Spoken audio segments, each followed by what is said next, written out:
Back again, chaps, back again. I've just rebuilt one of our shock absorbers. Now look at that. I had the springs powder coated. They've come back like they're brand new, and we put a little bit of black paint on the shocky, and it looks as good as new. So I'm going to rebuild the other one and just show you what I've done, because I forgot to put the camera on. So let's just sort that out now, nice and simple. Get me C-spanner. What I've got to do before I do is I'll just put a little bit of grease on the threads. Right, nothing spectacular, just a little bit of grease down there. Right, now we wind down. Oh yeah, that's what we think here. Wind down these rings. Put the spring on, put the collar on, and wind them back up. Dead interesting, dead easy. Yep. Not very interesting, but once I've done this, I can rebuild what's left of the suspension. Rebuild the suspension. What? Underestimated though, I had to put my shorts on. Oh, definitely not a short today. I've done one now already. Ooh. So I've put a little bit of grease on the threads for these collars, and I'll just wind this down. Did you not have two on?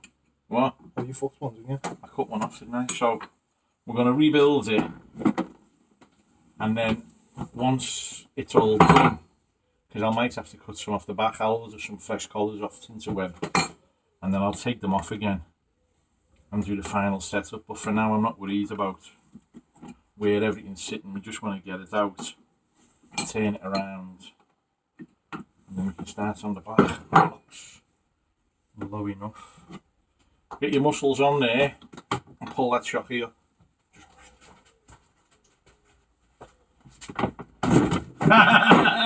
Go slow.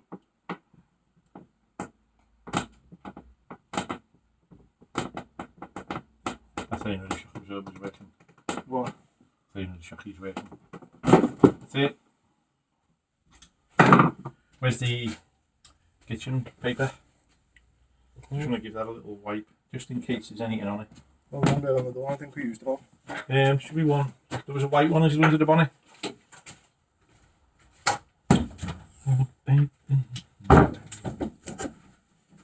No, we've cleaned that. Alright, so I'll clean that once it's on. A quick rub with the wire brush. Hello. What? What?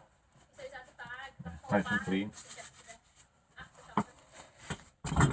So that goes on there.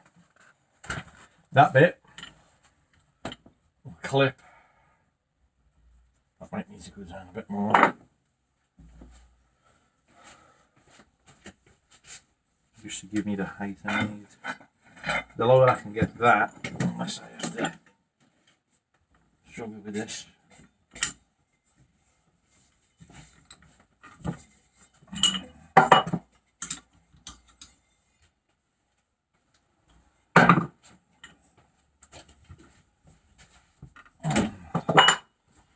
That must need to go down more.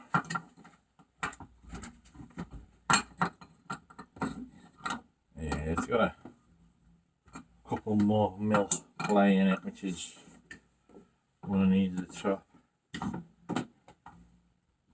And that's why we failed, because we didn't have one of them scanners when we were taking it apart.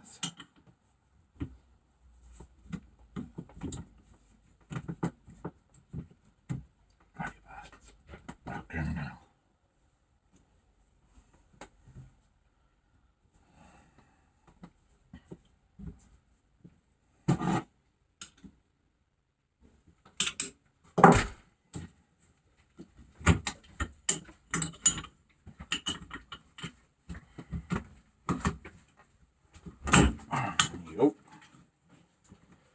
Right, so see that little bit of play.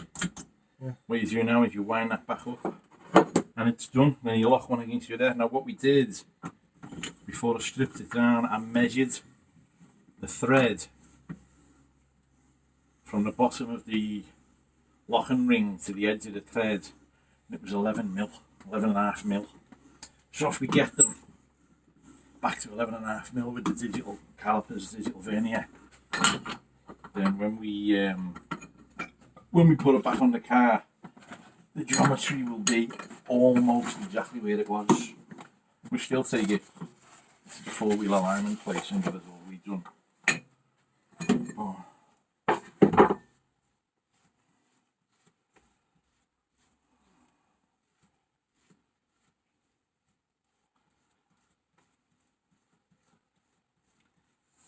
That's it. Right.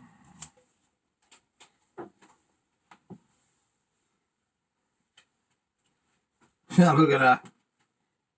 10.6 mil, half a millimetre out. It was just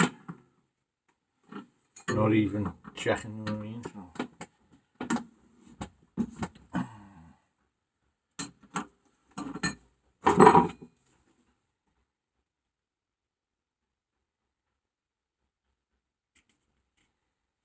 $11 mil.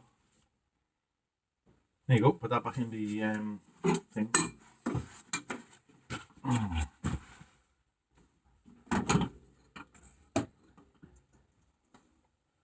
Right, now to stop it turning, this is why you have two.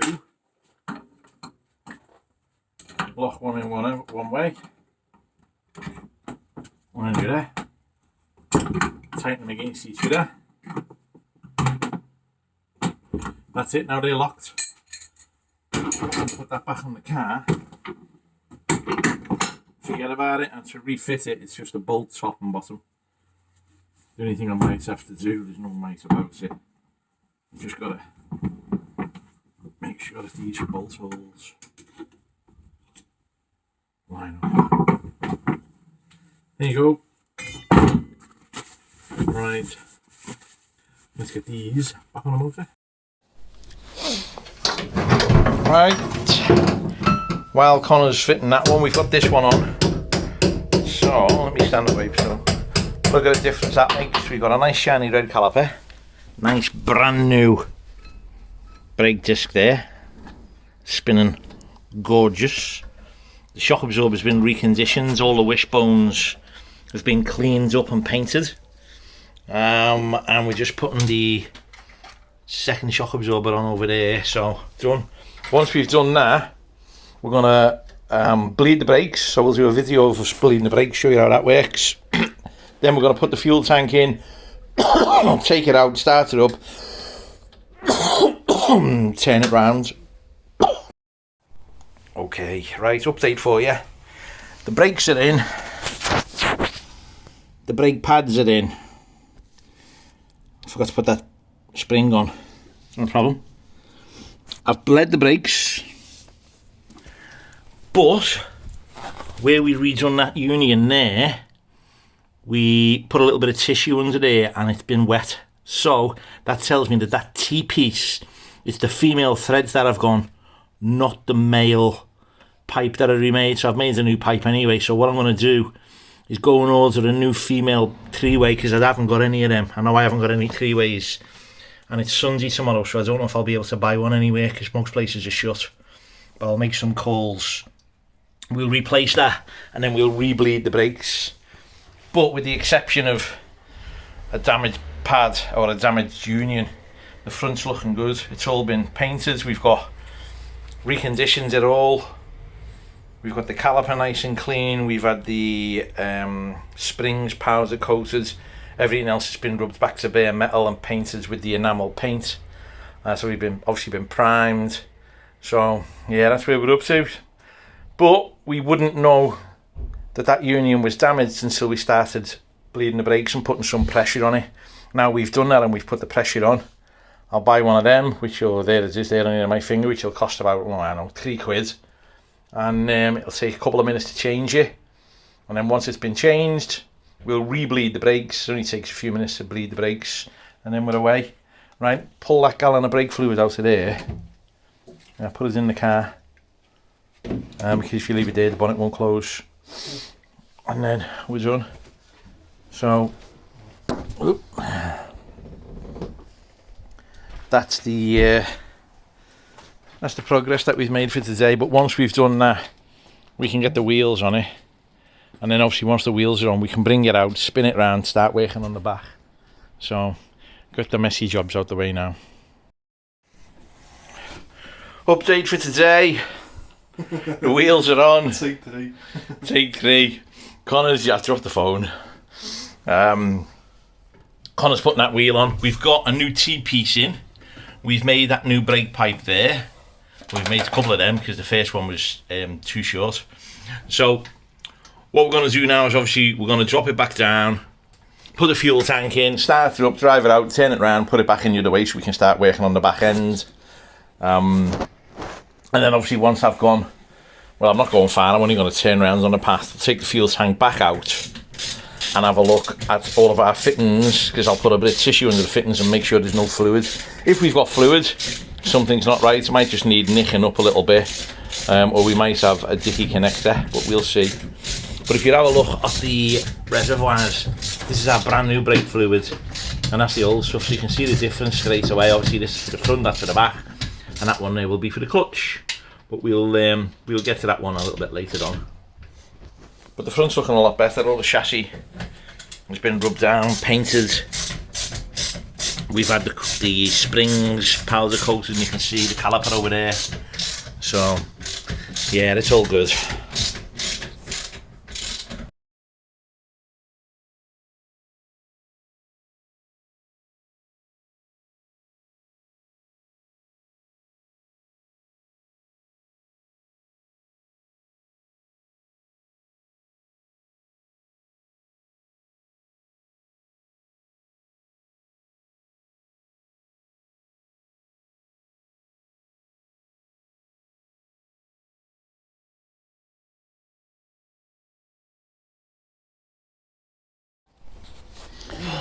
Right, Connor's attacking the bolts on the exhaust, which probably haven't moved for 20 years, but we'll look at the state of that.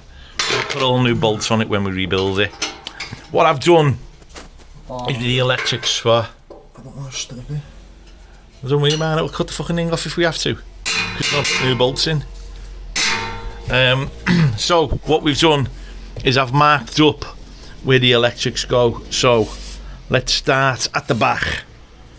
Red tape, oil pressure sensor, and that looks like a brown and white wire. Yellow tape, the other oil pressure sensor, one's for the sensor, one's for the light. Alright, that goes there. Moving forwards, we've got a green and a black wire going to this little sensor here, which is a vacuum hose sensor. So I'll disconnect that, and the green wire goes in sideways, so black to the back, green to the front. So I've purposely taped them up that way. Right, now then, this little subloom, yellow insulators cabled, taped, goes into the black power amplifier. Yeah, so if we follow that along, it goes to there. So let's just put that like that, disconnect that, disconnect that. So that bit there now is disconnected, so this little subloom can almost come out. Yeah, now then, we've got that can stay on the coil, that can stay on the coil. Right, going back to the coil, blue tape here is going to the negative on the coil. So I've got that one and these two blue ones going to the negative on the coil, and the red tape there, which is a black and a white wire, is going to the positive. So now that little subloom there should be able to slide out. There you go. Right, we've got the pedestal plug here. Now the pedestal plug is fine because that's an old school Jag plug, and it's the only one on the car that has that three-way connection, so we're not worried about that. And then what I want to do, like I say, is just come along and just mark everything one at a time, so I know where everything goes. So when we come to put it back together, that might be on there. When we come to put it back together, we know where every plug and every terminal goes. So that's the first part. Now I'll do another one down here. These two water plugs go on them terminals just down there, which you might be able to see, and the black and white goes on top. Right, made the start on the back end. I've disconnected the subloom from the coil. That's all poked down the side. We've taken the centre muffler off, which is the cross box on the exhaust, and the back box which holds the battery, which we'll show you later on. So what we're going to do is just put this on a bit of a time lapse now and just show you what we're doing. There's no point explaining everything because all we're doing is just undoing nuts and bolts. So there's not a lot to see at the moment. Who's a smile?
Right, we've got the hatch off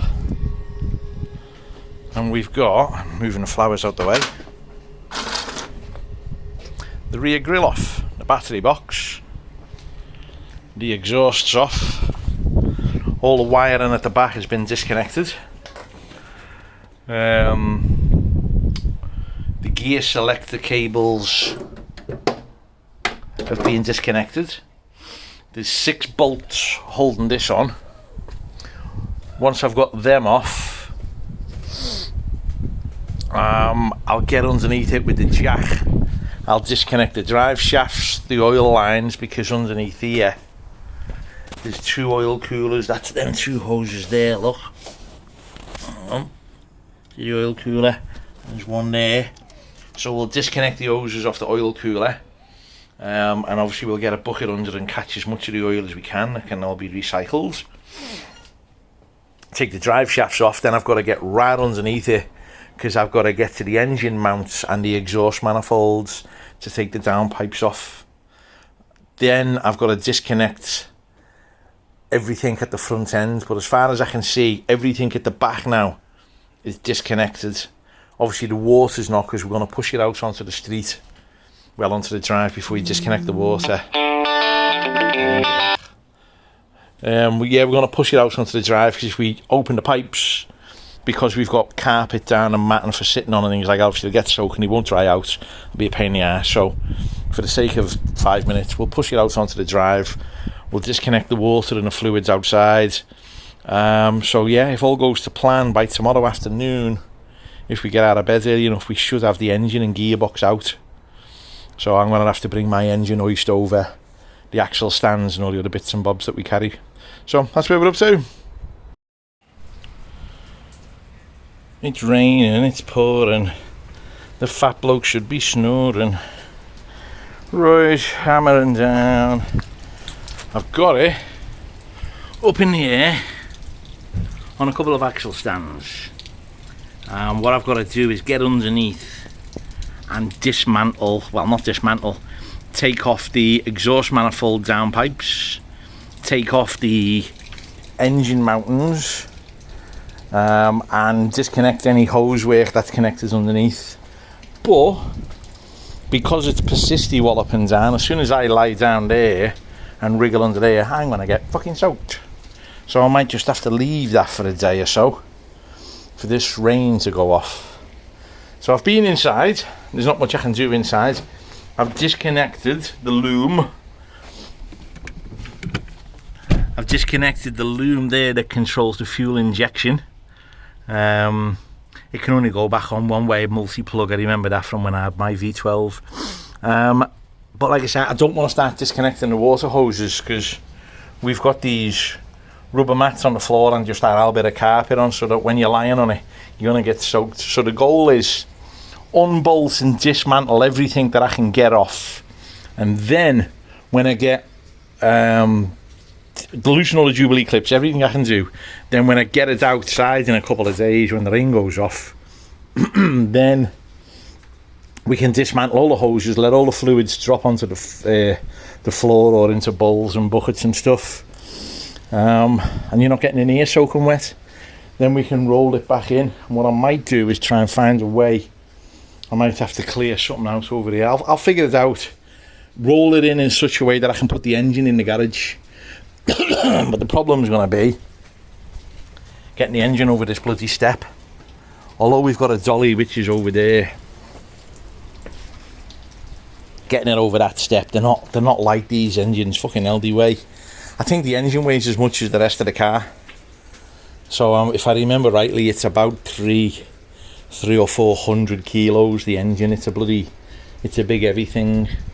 I've got a 1-ton engine hoist in my shed, and it only just lifts it up with the engine on, with the gearbox on.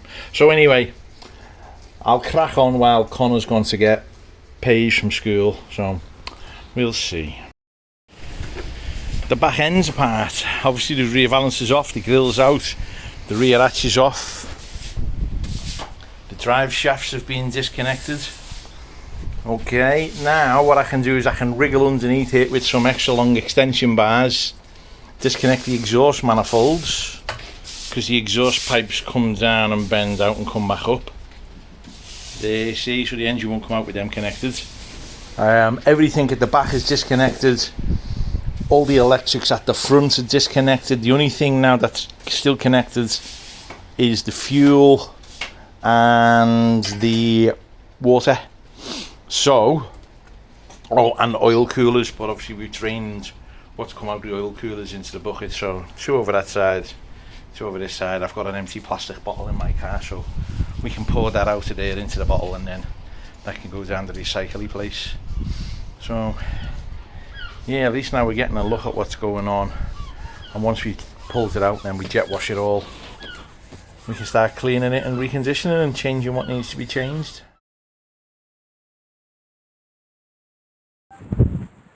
Right, 3 guesses where I've been. Right, we've just spent the last 2 days underneath it. Now, as you probably noticed, I'm not made of feathers, and I'm not one of these stick insect, twiggy type people, right? But I'm pretty much, between us, we spent 2 days lying under there, disconnecting everything underneath. So the whole of the electrical system is disconnected. All of the exhaust system is off it. the gear linkages are off, the drive shafts are off, everything that we can take off is off. I've got to figure out how you take this off. That's the pull mechanism for the gears. I'm hoping it will just unscrew, but I'll figure that out. What we're going to do is we're going to get the jack under it, lay it down on its wheels, roll it back out onto the drive.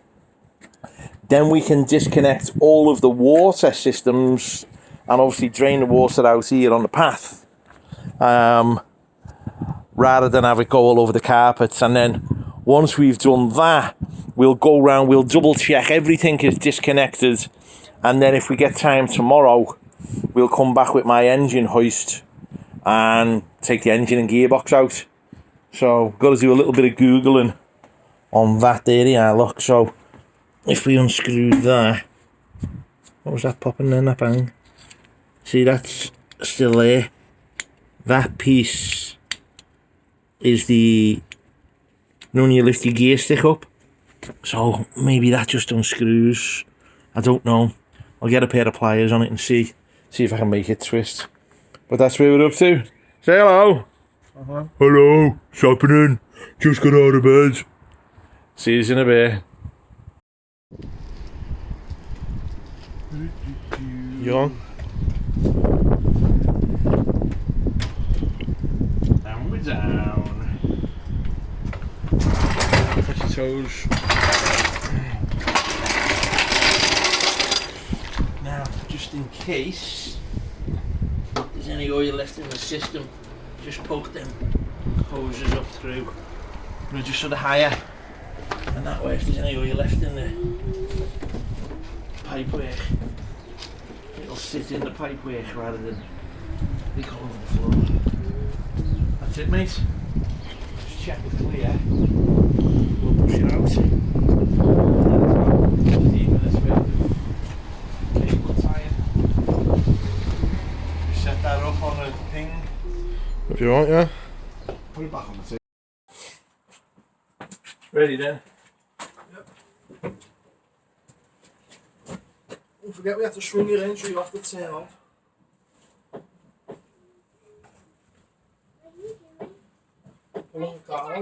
Excuse out the way, princess.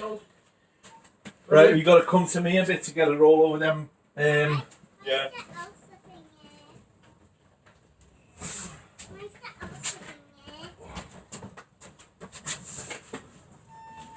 Fucking hell, that's heavy. You want me to help? Yeah. Move your bike out the way.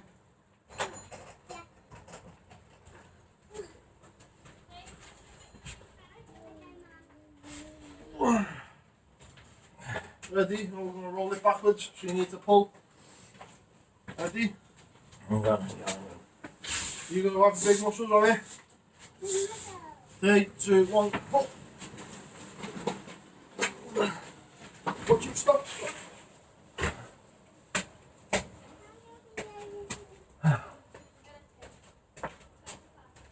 Just move your bike a little bit and then we'll go straight back. What? You have a KFC?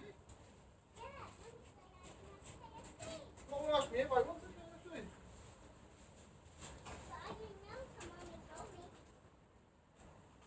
I didn't know.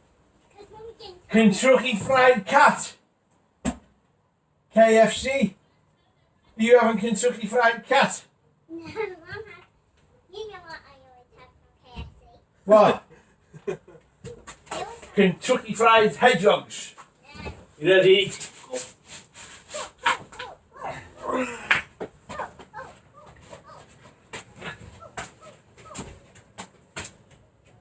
There you go, that's enough. That's fine. Thanks for your help, Hayley. Oh, heavy bugger that car. Especially when the brakes are seized on. Well, Here's that spanner. we haven't done the back calipers yet. Right, let's go through that rug. Find any tools and spanners and stuff that we've dropped. There's a lot about there.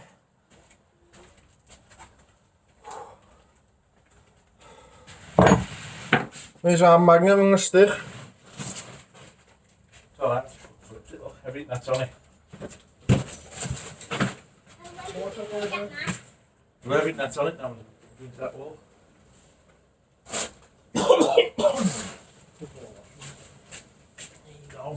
a spring washer there, don't I? Couple of washes. Couple of nuts, that's it.